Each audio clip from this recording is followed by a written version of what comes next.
Welcome to Ngosi Talk Shows. Lead from within. Find your own voice. Challenges we have had to overcome in 2020. Find your own voice. The world has become united by the unseen, knowing there are no guarantees for tomorrow. Lead from within. Find your own voice. Let the world hear your voice and be filled within. For the day has come for you to be a great leader. The time has come to break away from the pain, distraction, experience the unthinkable. Welcome to Ngosi Talk Shows. Hi, Shireen. Hi Nomsa, how are you? Been a while. I'm good, thank you. Thank you. Would you like to introduce yourself to our audience, please? I would love to. Hello, everybody, wherever you are. Today we've got a great show, as far as I can understand, and something that I really talk to a lot of my clients about. So this is such an exciting time.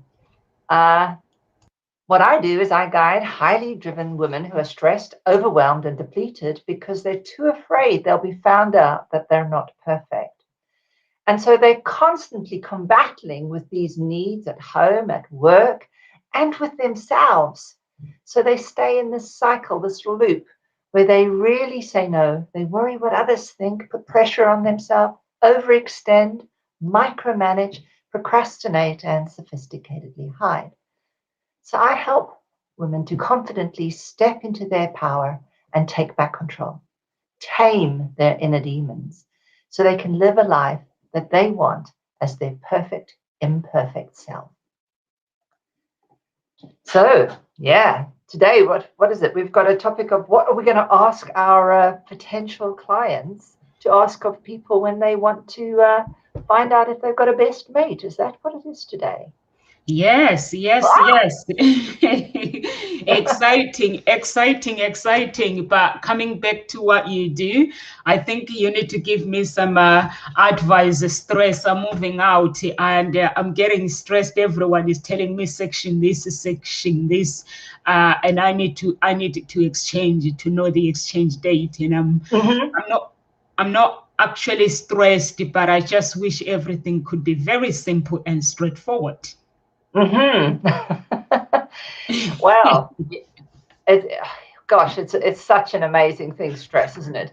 But I think, given I know that you are a very spiritual person. Yeah.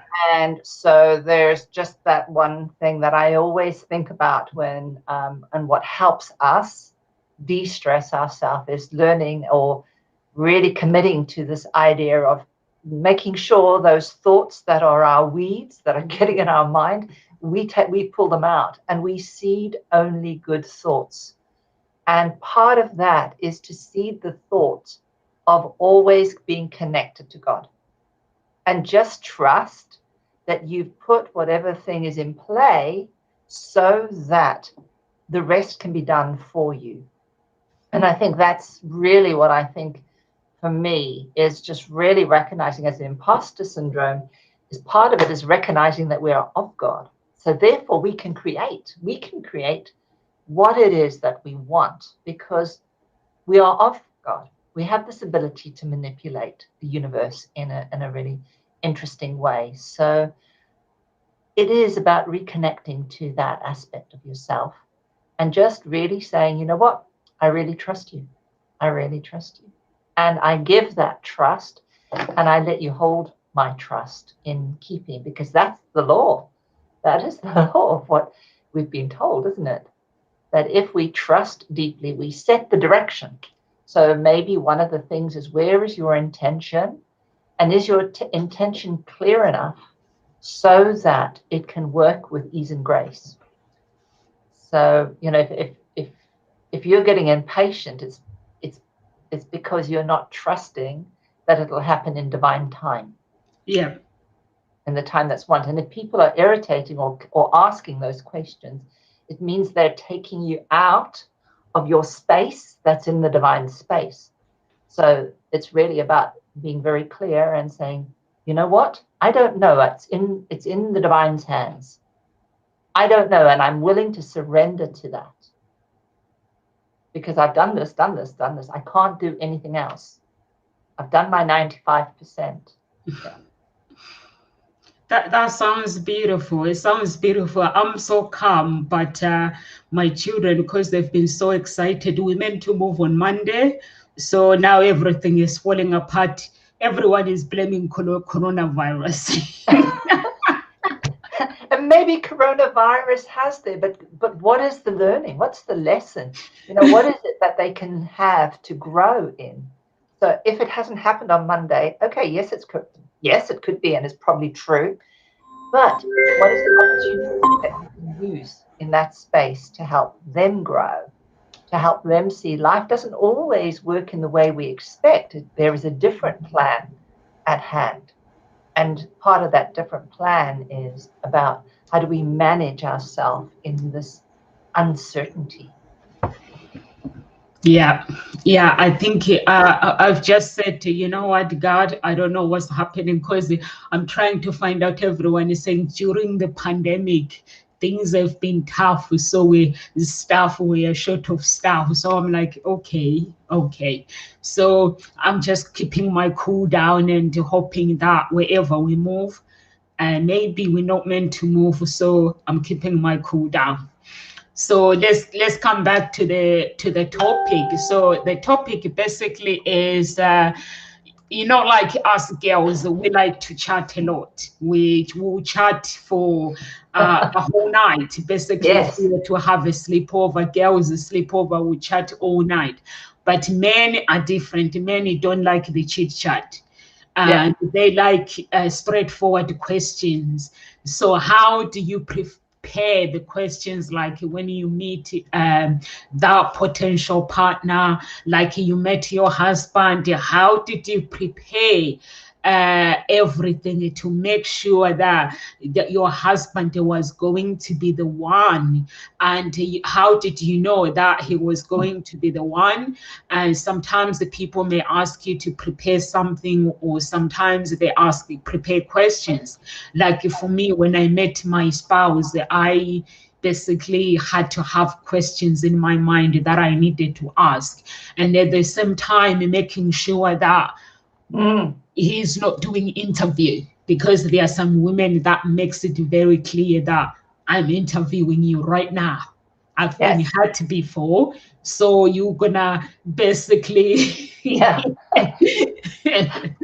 it's a very fine line, isn't it? It's a very fine line in how to ask in questions and interrogation.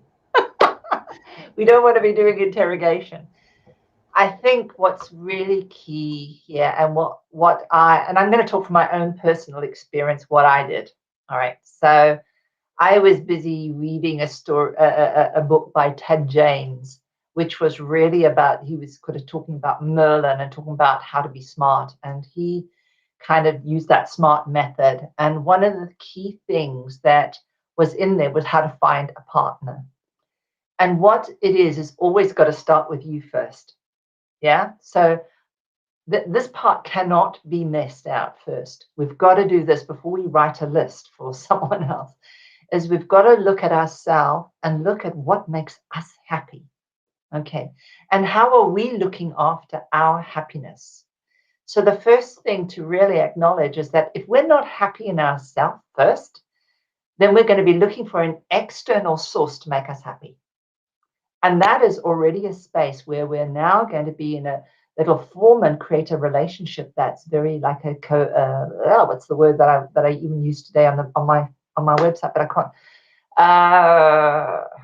can't remember what it is. It's something with something relationship. But what happens is you end codependent relationship. Yeah, finally got there. Codependent relationship. Because if you haven't dealt with your own stuff, it means that you're going to start to depend on them for your happiness. And you're not going to depend on what they bring that's going to make you expand with them in that happiness. So there's a slight difference. So for me, what I had to do was really look at what I wanted in my partner. So I looked for the kinds of values that I cared about. So I wrote a list for the values, and I wrote a list of, okay, what do I value? Well, I want somebody that's going to be honest. I want somebody that's going to stand up for me, even if he disagrees, that he's always going to stand up for me and respect me. I want somebody that wants a family. And I want somebody that, has an ability to earn money. I didn't say I want someone that was rich, but I want someone that has the ability or the willingness to earn money. And I wanted someone that was considerate. I did about 10 of them. But what was so important was I then went into the next part of the list is how would I know? So what would be my evidence to show me that they were honest, that they wouldn't commit adultery, for example, that they wouldn't have an affair, that they wouldn't be constantly looking at other women and comparing to me, that they would be trustworthy, all of these things. So I started to look, what would be my evidence? So what sort of things would I expect to see? What sort of answer would I expect to get? So for example, so with my partner, there was something where I wanted to know that if I told him, for example, like, if you're going to be out late, please phone me. At least I don't care that you're late, but please phone me and let me know so that I at least can go to bed, or I can at least leave the door locked, you know what I mean? And so it was really useful that he actually said, fine, yes, I agree. That's, I was a bit drunk, but I didn't pay attention. So thank you for telling me. So there was that. And so that was for me later evidence that he was a person. He was a bit of a keeper. But what you want is you want to have an idea what sort of things would evidence it for you. All right. So you've got one, you have what's going to help you and make you feel safe, feel happy, and expand. And then what are the behaviors that you would see manifesting in that person that would allow you that? And then what I did is I wrote this list and I sealed it, and like in a pact, and I say, you know what? My unconscious mind is going to know when I have seen the answers to these. Okay, it'll become known to me. And then when I went into asking questions, so for example, I would ask simple questions. I'd make up a story like, if your mum were to call right now, what might you say to her? Or I'd even ask, do you have a good relationship with your mum? What sort of thing, what kind of conversations do you have with her? And it wasn't an interrogation. I would say, I have this kind of conversation with my mum. So do you have one? And it was just a more of a conversational kind of way of asking. But I wanted to know if a man respects his mother, and I mean respects his mother, that he will be there and he won't be following everything that she says, but he will respect her intrinsically, then he's learned respect for women. Yeah. So that was one of the questions I kind of sort of looked at, was my question for, is he respectful of his mother? Because if he's respectful of his mother, I think he will be respectful of women in general. And another question that I kind of thought about was checking out, is he the kind of person that would listen and would do what I ask if I asked it from my heart, okay? And I gave a valid reason why. So, for example, I gave you the example where I asked him to phone me because I didn't want to be left in the lurch, basically, and I didn't mind. And I think what was really important there was for me to actually say, it doesn't matter if you go out. This is not what this is about. This is about this, so that I can keep myself safe and I am all right. So I think there are ways in where you can ask questions that can be very, very, very helpful. Or even when you're having a discussion and you're seeing people look around you, you can ask a question about that person. And you could say, what is it that you admire about that person? Or what is it that you think? What's in your fantasy? Even these kind of questions. And then the most important thing is, don't just take the question, the answer as the answer. Be curious about the answer. Because when you are curious about the answer, the person is saying, hey, you've listened to me. You've listened to me. So I'll give you a reason. And men like to explain why. They do like to explain why, because they're quite logical most of the time. And they'll give you a reason. And one of the things which is really interesting by Christina Armstrong often says, and one of the things is, men don't go outside referencing their opinion. They read and they come to an opinion by themselves, whereas women go and ask opinions. So it's actually useful to ask men for their opinion, and where did they get that source? They trust the source, right? So it's, so part of our job is to actually ask the question. I don't know where this is all coming from, but it just all of a sudden said, oh, I must say that one. That seems really important. And actually, it's quite interesting, because when I have an argument with my partner, the first thing he'll say is, I'll say, well, where did you get that information? And he'll say, well, you know what? I went onto this app. I went onto this program. I listened to this news program. I listened to this. He said, and now I've come to a decision. How many times do women do that? We normally say, I talked to this friend, that friend, that friend. True? Is that not true? We're good at talking, and we don't always necessarily go. I talk about me too.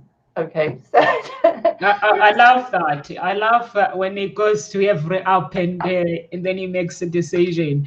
That is so cool. I think it is very, very, very important. Actually, I agree with you, Shireen, when you say first you have to deal with yourself, with your inner self. You have to deal with yourself.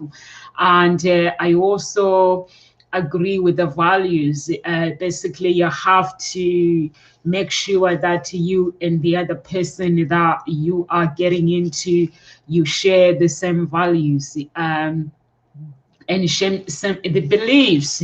Sometimes there are some beliefs that are exciting when you have different beliefs. There are some beliefs that are really, really deep, like Christianity. If you are somebody who is very spiritually, you have to basically, like for me, when I was looking for my spouse, when I really was ready to enter another relationship, my beliefs were like, God, I have done it my way, but my way hasn't worked.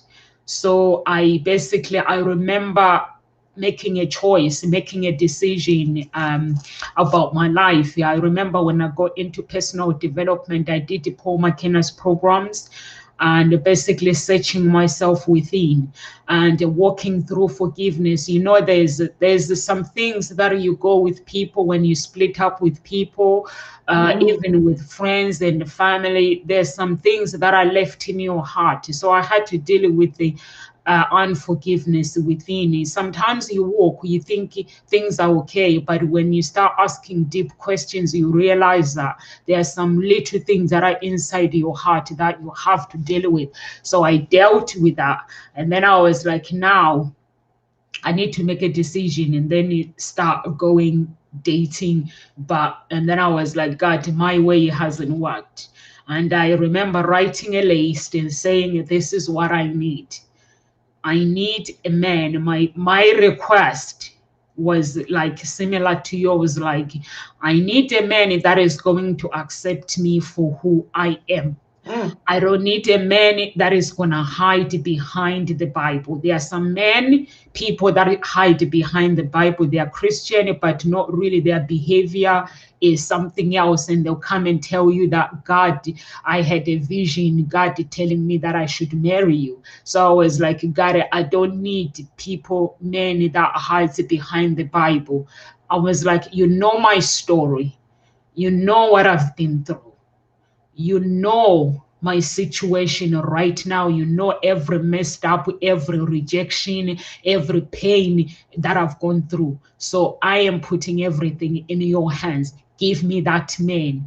And I can tell you, when I go out, like if I go to the pub, I don't drink, I don't smoke. When I go out, when men chat to me, I just laugh at them. When they want a phone number, I laugh at them because I know they're gonna forget me the following day. So I don't really look for men. So and basically the good looking guys, I used to see them as bad guys. So when I see a man, I wouldn't go with the looks, so I wouldn't go with anything. I was like, God, you know what I've been through, blue eyes and these eyes, give me something that is sexy within, something that is I'm going to accept it within, because that's what I was looking for.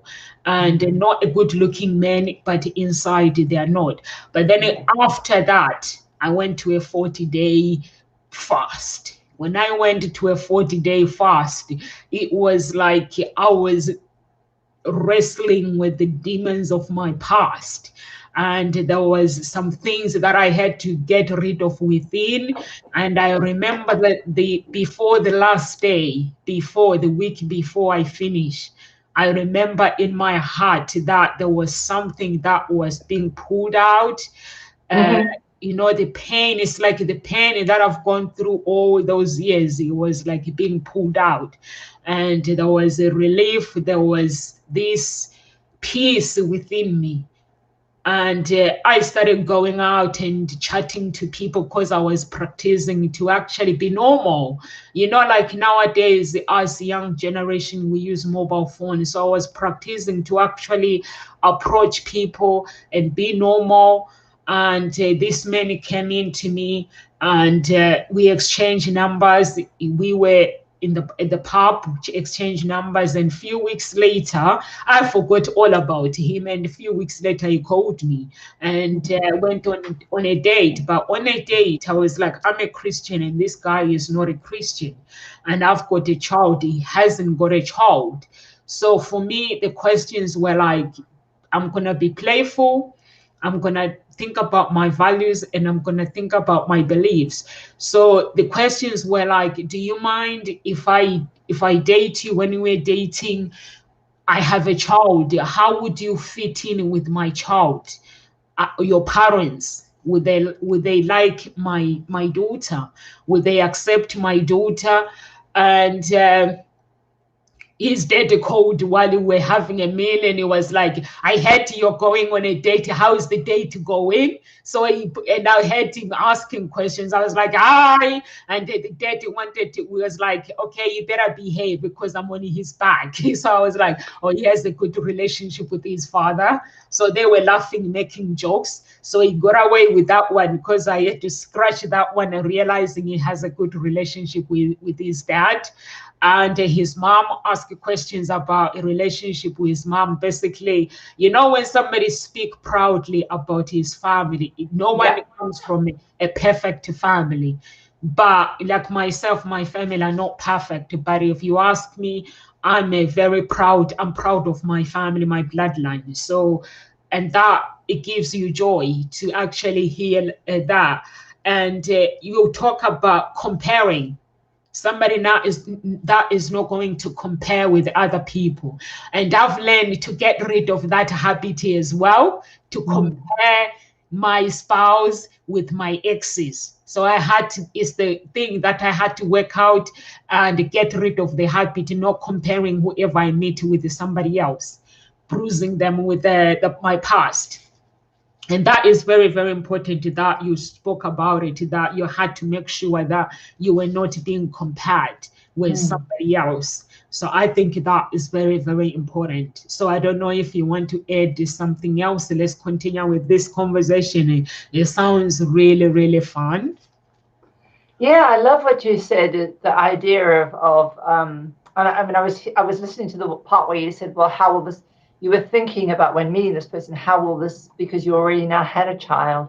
How would my child fit into this? How would this be the way that, you know, I can make this work? Or, you know, how do they talk about their family and being very, very proud of your own? So these are markers, aren't they? They're markers that we're using that are going to go. They're going to do a mental tick, tick, tick, tick, tick, tick, and we'll feel it in our body. And when we feel it in our body, we find it's almost like a force that pulls us. It's like a force. I mean, I remember when it was so interesting, I said to my partner, I said, I never phone men, and guess what? I'm phoning you. I'm actually phoning you. It was just like, I have to do this. I was doing all the sort of things I didn't think I would do.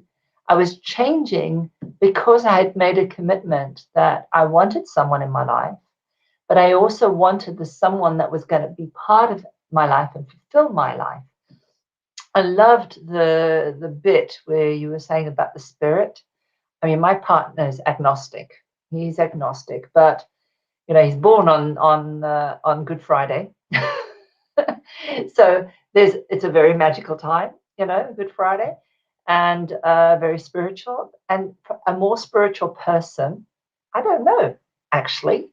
You don't have to have the idea that you have to have the Bible to be spiritual. Some people are just spiritual.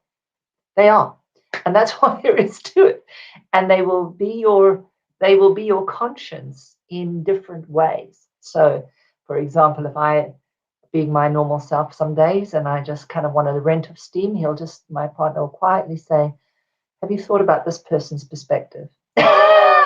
And I'll go, okay, yes, let's do that. So he's kind of like, in my case, he's got a corrector.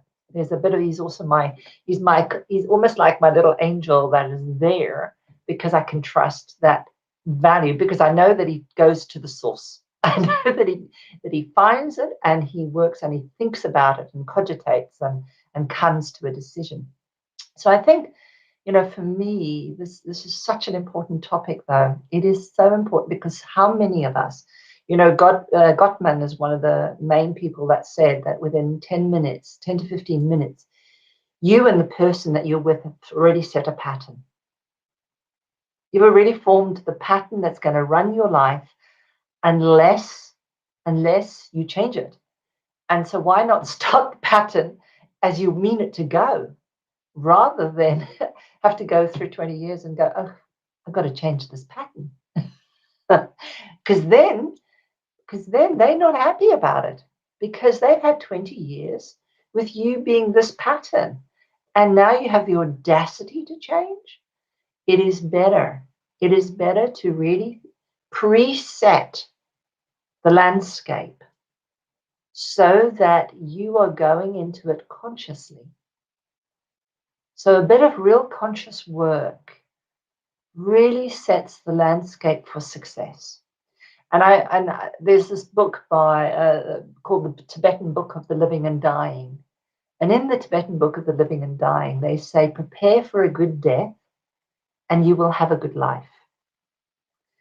And that is really interesting to think about, preparing for the good death. And we know that in NLP, and there's many techniques of saying, go to the end of your life, imagine that, and then look back and see, did your life go according to plan? Because we know what's going to happen as we follow this pattern, because we've already had evidence of how it's panning out. So if we want to have a new relationship with someone, we really need to look at the patterns we want to create, so that we can create what it is at the end journey. Okay, so that's where we create the contract. We create the tract, the pathway through which we can create that sacred union. So yeah, it's a really interesting thing. And so the questions, I suppose the topic that we're talking about is really the questions. I think it's more about really being so centered in yourself, so true to yourself, that you will ask the question from the fullness of your heart. Like the idea, will this person look after my child? So you ask that question. So you'd ask the question, do you like children? How do you feel about relationships where one partner already has a child? You'd ask about those kinds of questions, yeah? And you would kind of, and you would ask, maybe, has anyone in your family, remarried or whatever, and did they have children, and what do they think about that kind of relationship? So you can ask in a roundabout way. You don't have to ask straight up. But, you know, part of the creativity is having a conversation. And part of the creativity is asking around, you know, this is what women are really good at. We're very good at going around the subject to find where we need to go. It's often we think we want to go straight, but actually our natural order is not straight. Our natural order is flow. Yeah? The only way flow goes straight is when there's force attached to it. Otherwise, it meanders. It meanders like all conversations. They meander. So let yourself have fun. And when you have fun, you meander. You have no outcome. You have one outcome, which is called almost like a global outcome. Yeah. You're kind of saying, well, I'm looking for a person, but I'm not taking any person. And I'm going to have fun in the process of meeting people. And if anybody is really that interested, then, you know, they will ask for my number and they will call me back the next day. Otherwise, I'm going to go enjoy and forget. I'll forget them so that if they do call, then I know they've remembered. Other than that, I'm not going to worry about it. I think that's very, very, very important. You know, when you are in the dating phase, it's meant to be fun. You're meant to, but what happens is like I get people like on Facebook who sending me messages because they know I'm a matchmaker. They'll be like, I've arranged a date with this guy wants to go on a date, but since we've arranged for a date, I've not heard from him. We are supposed to be meeting maybe over this weekend, but I've not heard anything from him. So do you think he's still interested? So I'm like, the guy is basically having loads of questions and shitting himself like he's never been on a date for a very, very long time. He's having these 200 questions in his head: what to wear, is he gonna be the right place, what to say. And I'm like, you are worried about, is he interested? I'm like, if he's, because you know what what people have to understand is, from the beginning, when somebody asks you out, they can either, there's no conversation and nothing to talk about it until you get on that date, or people are nervous. Basically, they don't know, they've not been out on dating for a long time. So basically, they are figuring things out. So somebody will be sitting the other end worried about, are they interested or are they thinking? So there's this girl, she was like, I'm not sure. And then I was like, why don't you just worry about what you're going to wear when you go out, instead of worrying whether he's interested? The guy asked you out. Maybe the good idea is to go and get some clothes. Basically, find out what retail therapy. Yes, what you are going to wear. And so I gave her some advice. Of the best advice that anyone that can give you is, if you use your beliefs, if you are somebody that believes in God, and agree on going a date and just say, God, everything, I'm putting everything in your hand, or the universe, whatever, because there is a power that is bigger than us out there, instead of you worrying. So I was like, gave her this girl, like, take a chill pill, just chill out. Yeah. Go get ready. And if the date happens, then go have fun, because we don't know what's going to happen tomorrow. So she took my advice to chill and let things be and stop worrying about things that don't exist. And she got married. She sent me a message one day and she was like on WhatsApp, oh, I'm really, really thankful for your advice that you gave me. And then she was worried about meeting the parents, whether they have a family are going to accept this, you know, like family issues. So I was like, your energy, your spouse's energy, if you guys are happy, show your family that you are happy, then your family will accept it. Because if you show people that, yes, I'm happy, nothing else matters. So they'll basically go with what you want. So she got married, she's happy.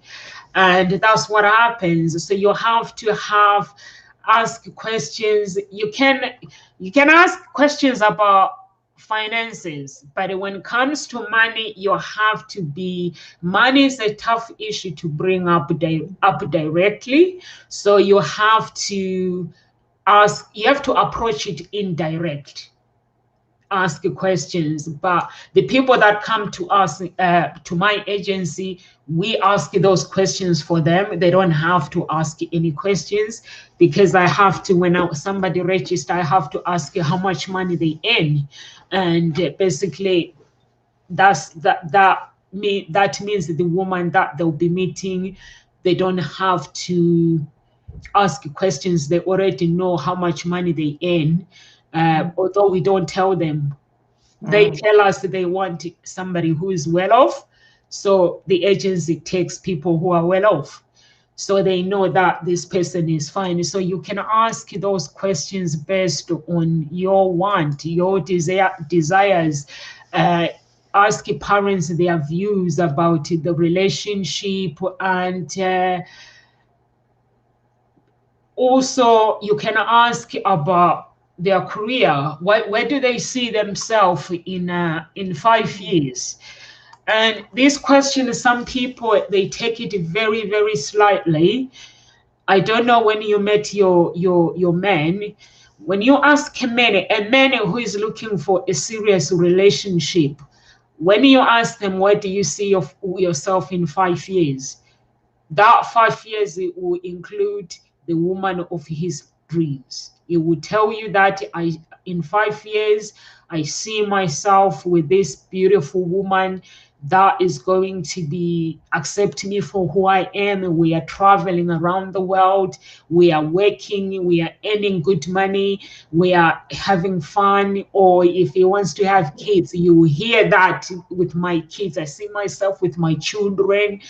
And that's when you get the answers. But if you find a man who loves to talk about themselves, when you ask these questions, it will be all about them.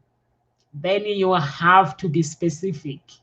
That what about the woman that you say you are looking for? Where do they fit in this? If that question, if his reply does not involve with my woman, it's not going to be you, because he doesn't know yet that you are the one. But if he replies, he has to mention that maybe one day I found the love of my life, then he will travel, then you know he's looking for a serious relationship.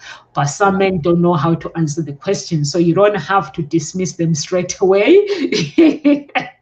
So they don't know. I don't know your experience, Shireen. Yeah, it's a really interesting one. Yeah, I think there are a couple of things here. Is dating by its name is that you're looking to see the goodness of fit. All right. So please don't see the first date as the date that's going to give you the answer. No. Have fun. Have a few dates. Get to know the person. All right. Because you can ask maybe one question, but you know that 5-year question, I wouldn't ask it on a first date.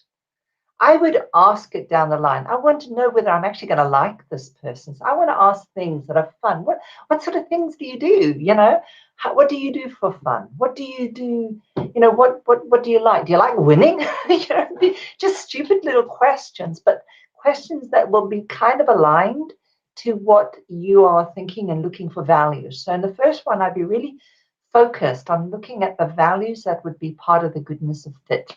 And the goodness of fit is when we feel at ease. The moment we start to go, yeah, I like that. Then you know you're starting to match closer to this line. So I was telling you earlier on that we use the goodness of fit in a form, in an algorithm. And it's how close to the line you go with the least amount of error. And so when you're kind of asking people questions and you're having fun, but you're kind of asking, you'll get the answer and you go, oh, that's close to the line. That's close. Oh, that's a bit far out. Okay, let me ask a few questions here where that's a bit far out and check, is that what he's really saying? Okay, and then if he is, and there's some sort of learning or something there that you need to find out more about, or it kind of, when he said something, you go, oh, it's coming close to the line again. And then when you feel okay at the end of that date, you go, I think I'd like to see you again. Yeah, because it really is about doing a lot of tick boxes first. And it's also about getting to respect this human being and not seeing them as the person that's going to fulfill you. All right, let's get that straight. They're not fulfilling you. Most of us that go are going because we're coming from a place of empty. We have to be full so that we have choices. When we come from a place of empty, we don't have choices. We grab at the first thing. So we must come from a place of being light, being in a state of knowing we're okay with the decisions we're making here, and confident in that sense and trust that we're going into this, and we trust that we have our ally, which is either spirit, our unconscious, whatever we see God as, that we're connected to that. So we know that they've got us. Or your guardian angel is by your side. Feel the wings around you if that's be the case, but do it. Because you want to go into this, if you really truly want to have a relationship that's going to be good for you, you really need to play a little, and you need to know that it's okay to rely on something else so that you can create a relationship where you're not going to be in that needy place. You need to be full. And most women, unfortunately, when we have been hurt, when we've been traumatized, we actually are depleted. We deplete energy. And so we're then always looking for energy to fill us.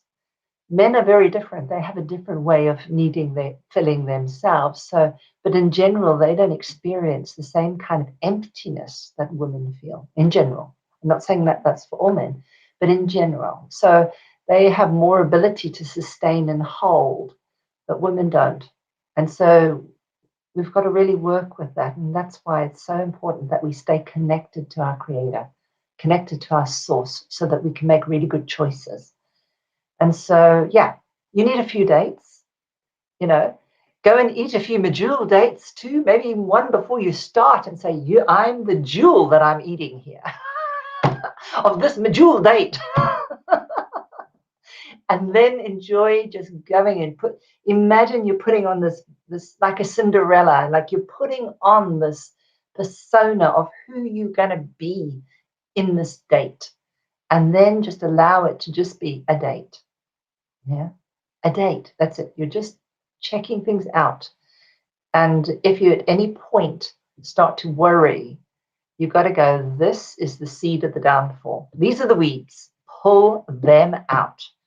You're sowing seeds for your future. So you want to seed that well. Yeah. So that's kind of where I kind of think about it.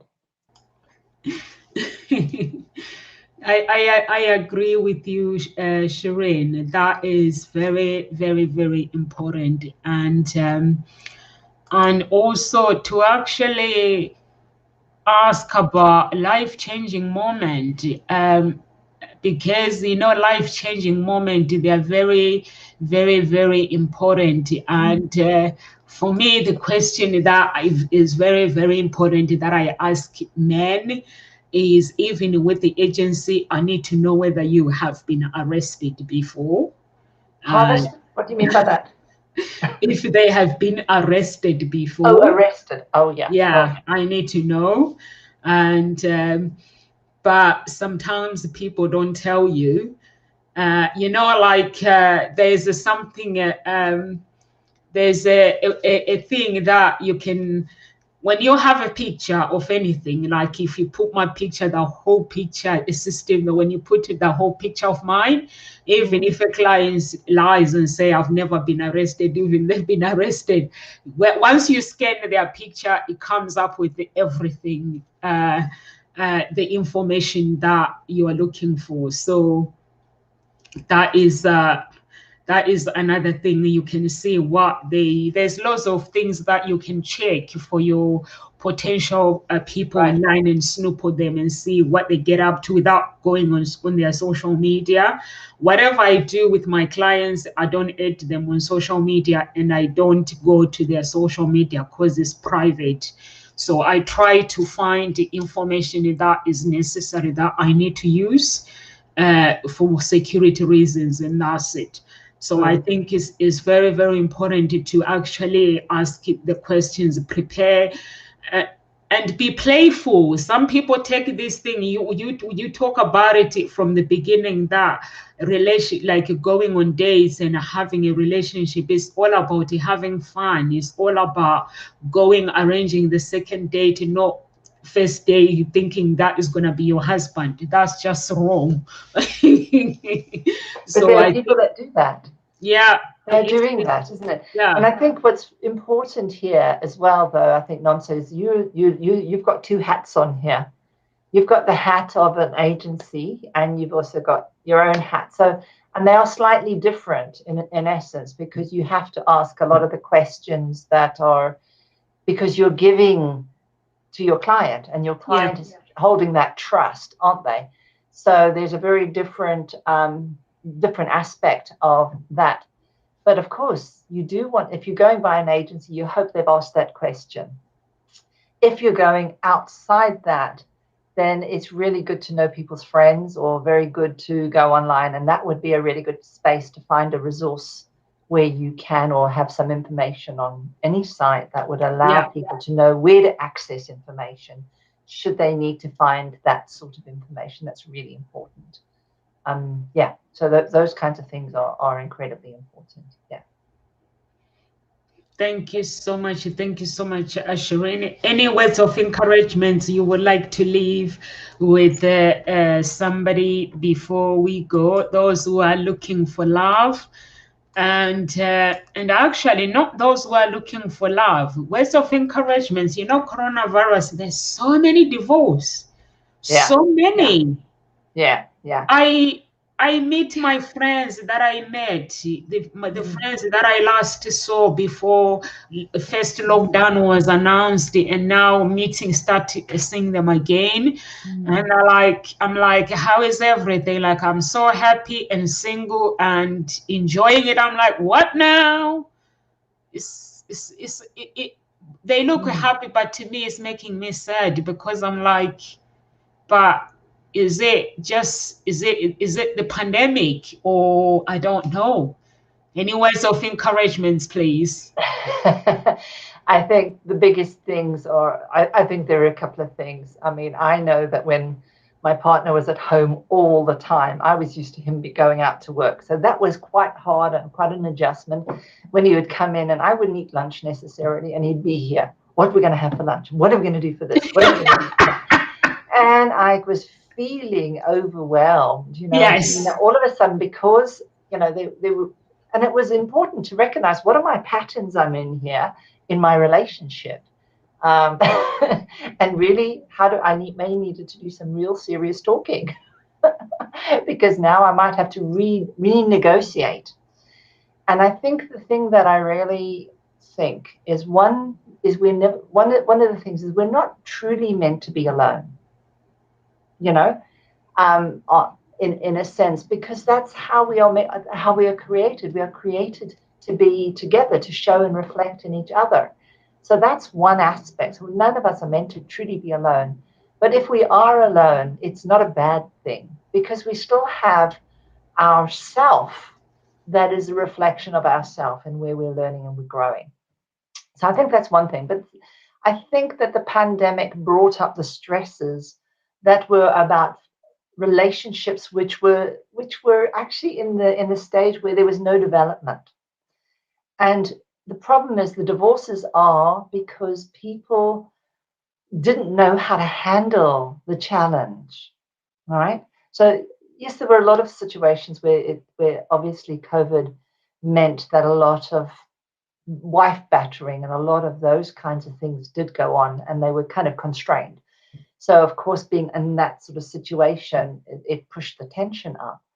But I think for a lot of us is we didn't, while people were out, a lot of the lid was kind of well held. But when it wasn't, the things that were bothering people erupted.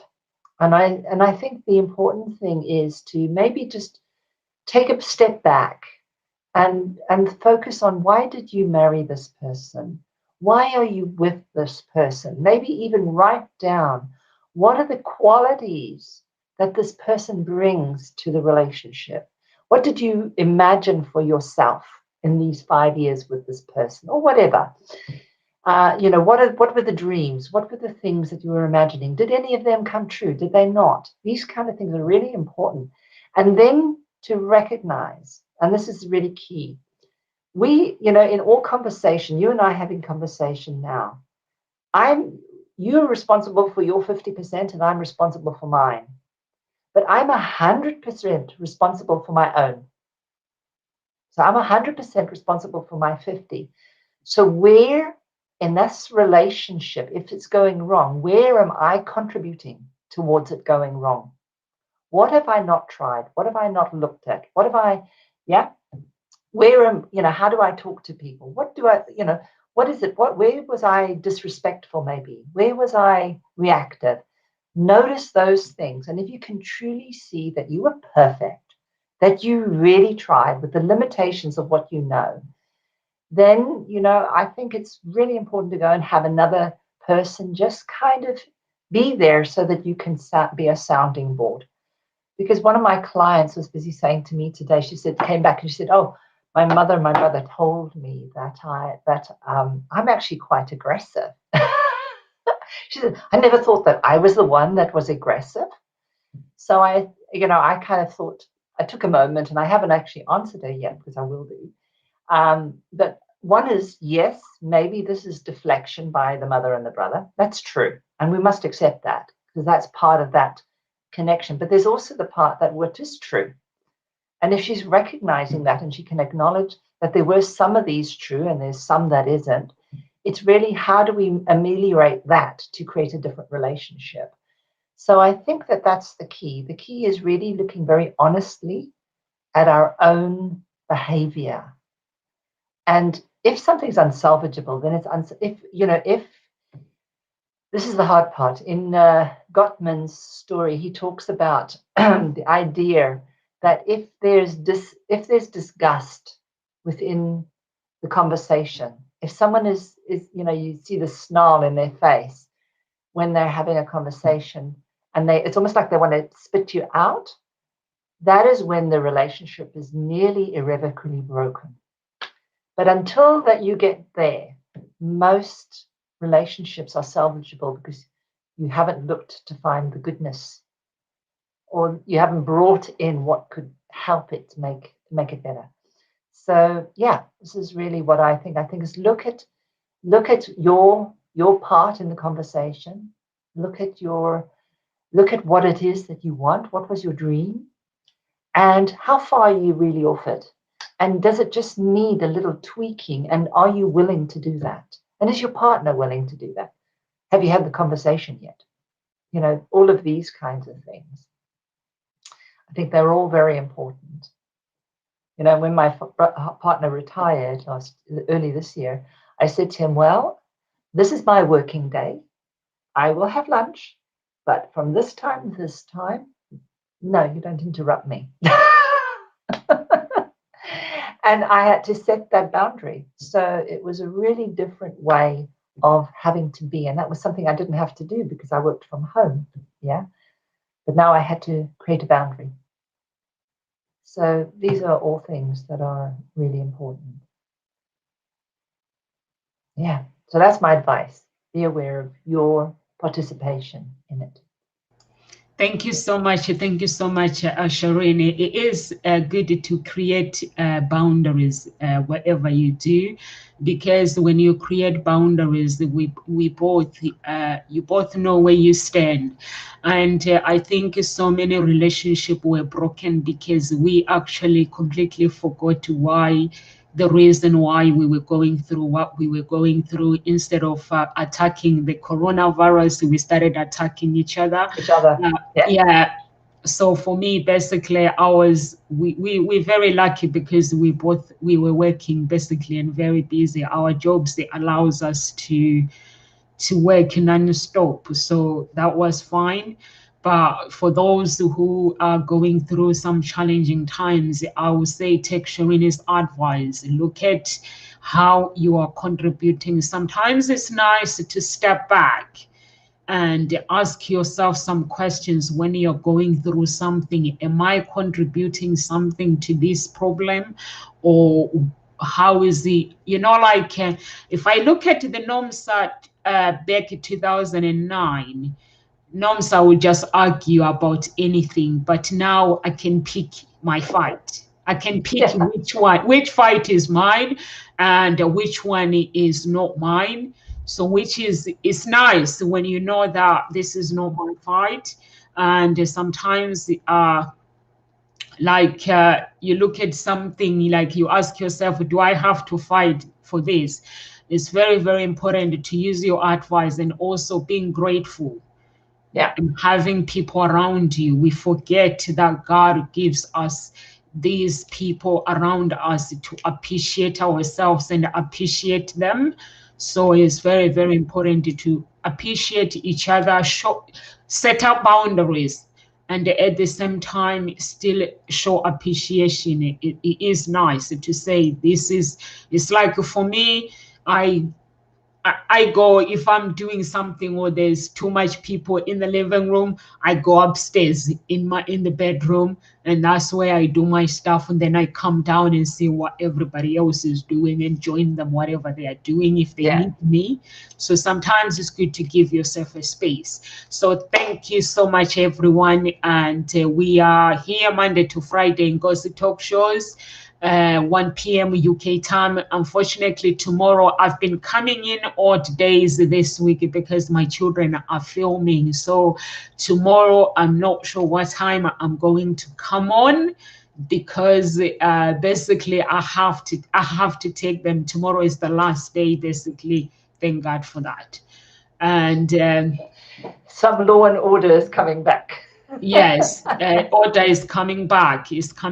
So yeah, tomorrow is the last day.